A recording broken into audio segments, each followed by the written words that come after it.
In a quiet corner of Colonial, Virginia, where the mist lingers over overgrown fields and wind whistles through forgotten tobacco rows, there stands a cemetery that most locals avoid.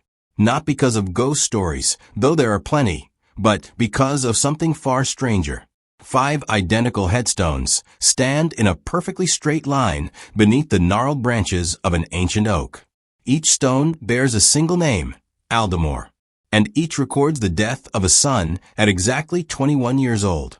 To the average passerby, it might seem like a bizarre coincidence, an old family struck by repeated tragedy.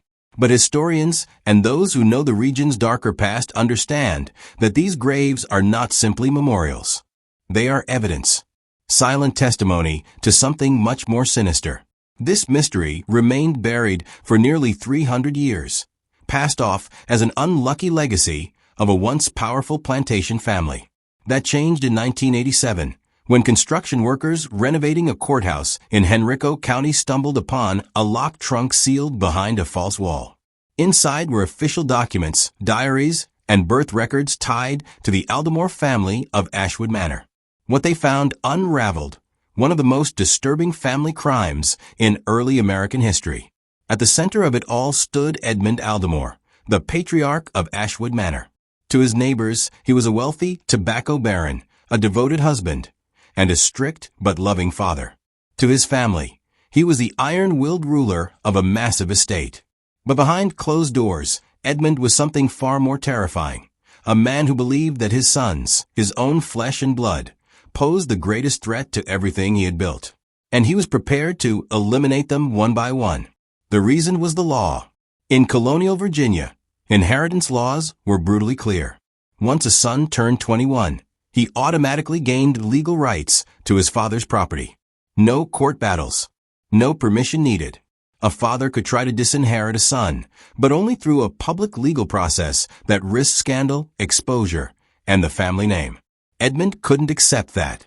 To him, any challenge to his control, even from within his bloodline, was a risk he wouldn't allow. The Aldemore family had 7 children, 5 boys and 2 girls. In their youth, they were close, loving, and vibrant. The boys were educated in business, Latin, mathematics, and the management of the tobacco empire they would someday inherit. The girls were taught music, literature, and social grace.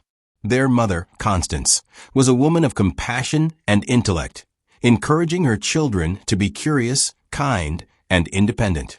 What none of them knew, what they could never have imagined, was that from the moment each boy was born, a hidden clock started ticking.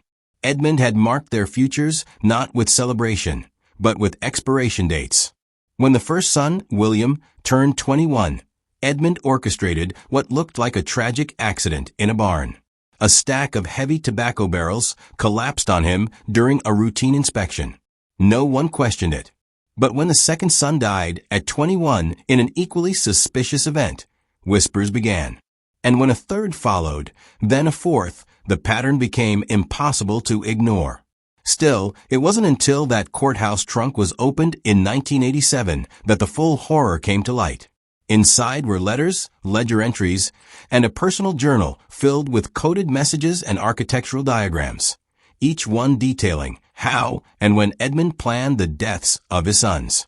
The notes were meticulous, barrel weights, building flaws, even maps of trails where accidents could be staged. It wasn't just murder, it was a 27-year-long strategy. One entry, barely legible, contained only 5 words, 21. The age of obedience. That's what Edmund believed, that his legacy could only survive if his children remained tools in his empire. And if they dared think for themselves, then they had to be removed. And so, 5 headstones now stand beneath the oak at Ashwood Manor. 5 sons who never lived past the moment they became a threat to their father's control. William, Thomas, James, Samuel, Benjamin. Each died at the very threshold of manhood, just as they were about to take their rightful place in the world. But here's what makes this tale more chilling. The graves tell only part of the story. Because not all of Edmund's sons stayed silent. One of them survived. One of them uncovered the truth. And what he discovered would bring down the entire Aldemore empire and expose a family conspiracy unlike anything Virginia had ever seen. The story of the Aldemore family began like many others in colonial Virginia, with land, ambition, and a vision of wealth passed down through generations. But buried inside this family's history was something far darker, a legacy written not in tobacco and riches, but in blood. Edmund Aldemore arrived in Virginia in 1682 from England with a pocket full of silver and a past few dared to question. He was older than most men who came seeking fortune, 35, weathered and sharp-eyed. But he had enough wealth to buy 1,500 acres of prime tobacco land along the Appomattox River. There he built Ashwood Manor, a sprawling estate with imported chandeliers, mahogany paneling, and towering brick walls that screamed status. But what stood out most wasn't the beauty of the house. It was the room on the second floor, his study. This wasn't just a place for business. It was a war room. Lining the walls were floor-to-ceiling bookshelves stuffed with ledgers and journals. Edmund recorded everything, every crop yield, every shipment, every investment. He believed in control, absolute control, and he applied that same ruthless precision not only to his land, but to his family. In 1685, Edmund married Constance Hartwell, the intelligent, well-connected daughter of a respected Norfolk family. She was young, only 19, but wise beyond her years. With her, Edmund secured not just love, but social power. By 1695, they had 7 children, 5 sons and 2 daughters. The manor echoed with the sound of laughter, footfalls, music, and dreams. But behind Edmund's smiles and fatherly teachings lay a secret promise. From the moment each son was born, he set the clock. Not a clock counting toward a future of inheritance, but toward an ending. It started with William, the eldest. Born during a thunderstorm in 1686, William was bright, curious, and idealistic. He grew up learning his father's trade, how to survey land, manage crops, and handle business negotiations. But he also learned from his mother. He believed in fairness. He questioned slavery. He spoke about responsibility, compassion, and change. And that, in Edmund's eyes, was unacceptable. Because in colonial Virginia, a father couldn't stop a son from inheriting once he turned 21. It was the law. At that age, sons gained full legal rights to their father's estate. A court could disinherit a son, but only after public, scandalous trial. And Edmund, whose entire identity was built on control, would not let that happen. Ever. So when William turned 16, Edmund began preparing for the unthinkable. He took long walks alone. He began studying the layout of old barns. He watched William's habits, when he woke, where he liked to ride, how he inspected buildings. He drew diagrams.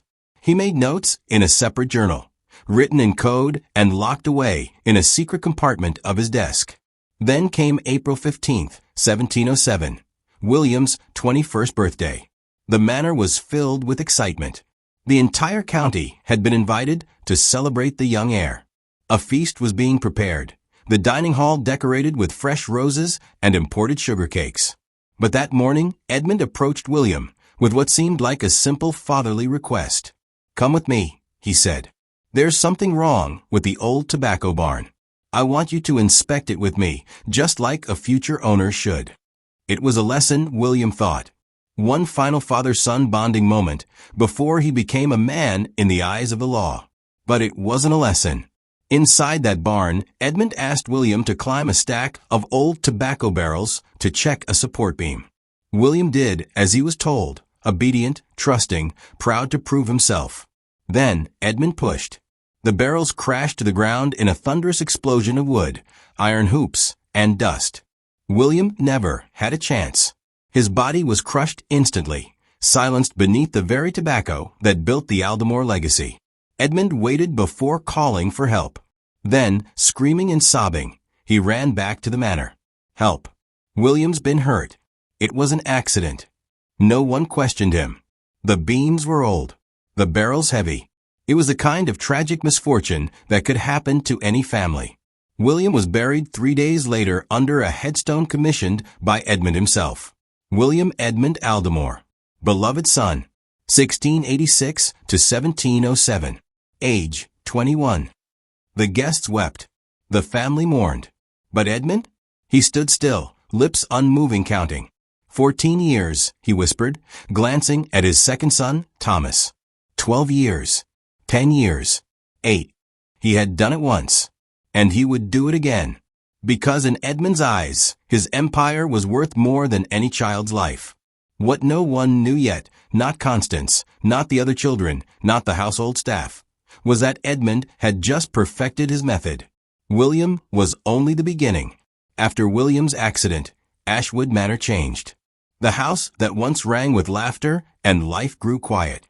The younger children spoke more softly. The servants moved with careful restraint. And Constance, once the heart of the household, spent hours in the small chapel her husband had built, whispering prayers with eyes wide open.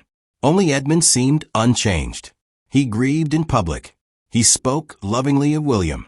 He even had a memorial garden built in his honor. But something in his eyes, something cold and calculating, never left. And in private, he returned to his study, not to mourn but to plan. His second son, Thomas, was now the heir. And Edmund was already counting the years. Unlike William, Thomas wasn't an idealist. He was sharp, practical, and business-minded, exactly the kind of son most fathers would be proud of. At just 19, he was already accompanying Edmund on trips to Richmond and Norfolk, negotiating with merchants and ship captains, and managing operations at the plantation with precision and skill. But none of that mattered to Edmund.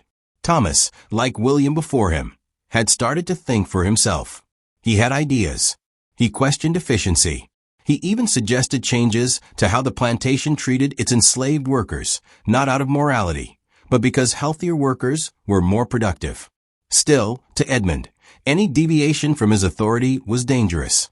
And worse, Thomas would turn 21 in just 2 years. So Edmund began again. He watched. He made notes. He took early morning walks around the estate, observing barns, trails, and storage sheds. The staff noticed strange things: ropes moved, beams carved and sealed again, equipment slightly tampered with. And in his locked journal, Edmund began sketching out another death. This time, it wouldn't be a falling stack of barrels. He had a different plan, more ambitious, more elaborate.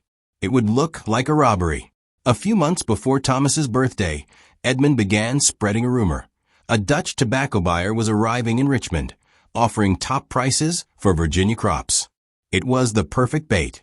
He told Thomas they'd need to meet the buyer the morning of his birthday, April 15th, and sign a deal that could make the family fortune even greater. The plan was brilliant. The road to Richmond passed through Miller's Creek Forest, a known hotspot for bandits. It would be the perfect place for a staged ambush. Edmund even hired real criminals to carry out the attack and kill Thomas, making it look like just another tragic encounter with highwaymen.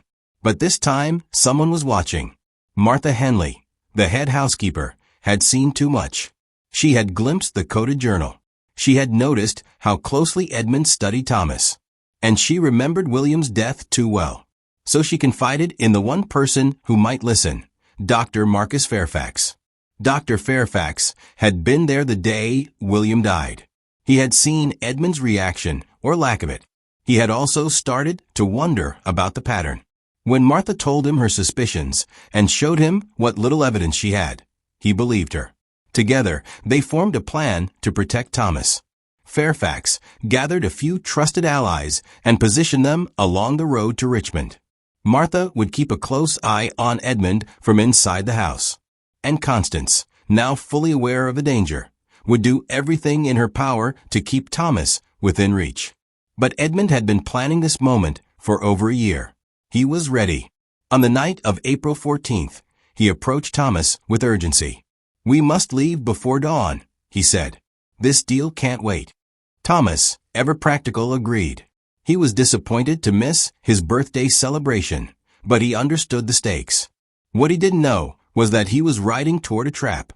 The mist was thick that morning as Edmund and Thomas rode out of Ashwood Manor. Dr. Fairfax, hidden in the trees with a spyglass, watched them go. He saw the loaded saddlebags, the strange intensity in Edmund's posture, and most telling of all, what looked like a weapon concealed beneath his coat.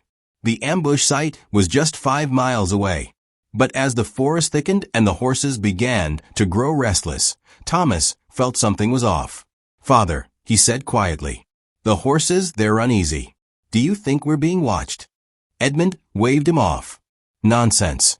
Focus. We're nearly there." And that's when it happened. Dr. Fairfax burst from the woods behind them, calling out in a loud voice, "Edmund, Thomas, stop. You're heading into danger." Edmund turned, his face pale with fury. Everything was unraveling. The ambush was ruined.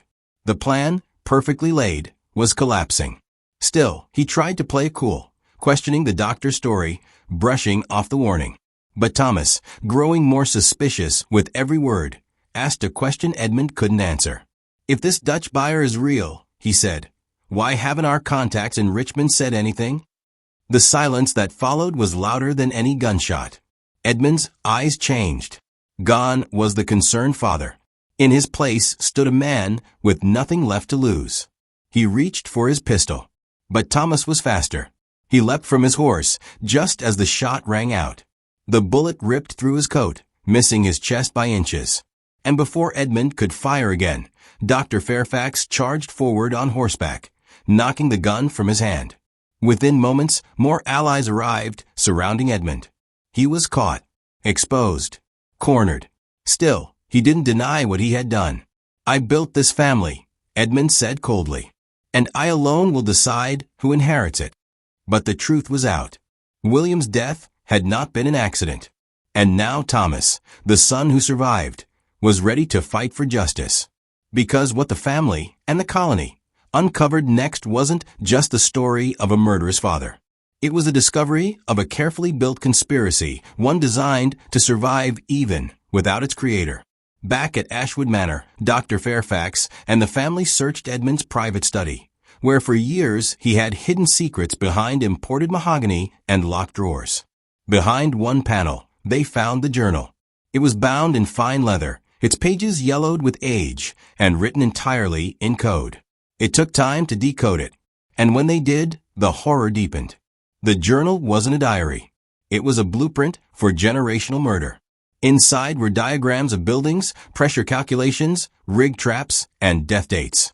Every son had a section. Every son had a plan. Edmund hadn't just murdered William and tried to kill Thomas. He had scheduled the deaths of the remaining 3, James, Samuel, and Benjamin. Each boy's weaknesses were listed. Their habits, their fears, their routines. James, the third son, was 19 and intellectually curious, always tinkering with tools and structures. Edmund had designed accidental failures, collapsing floorboards, faulty machinery, that would trigger fatal injuries during one of James's solo inspections. Samuel, younger and bolder, loved horse racing. Edmund's plan for him involved sabotage saddles and drugged horses that would cause a fatal crash. And Benjamin, the youngest, was just 15. His obsession with firearms would be used against him. Edmund planned to load one of his hunting rifles with unstable powder that would explode when fired. The journal also contained names: Fletcher, Turner, Blacksmith, Carpenter. Dr. Fairfax and Martha Henley quickly realized what this meant. Edmund had hired people, some knowingly, some unknowingly, to assist in his plans.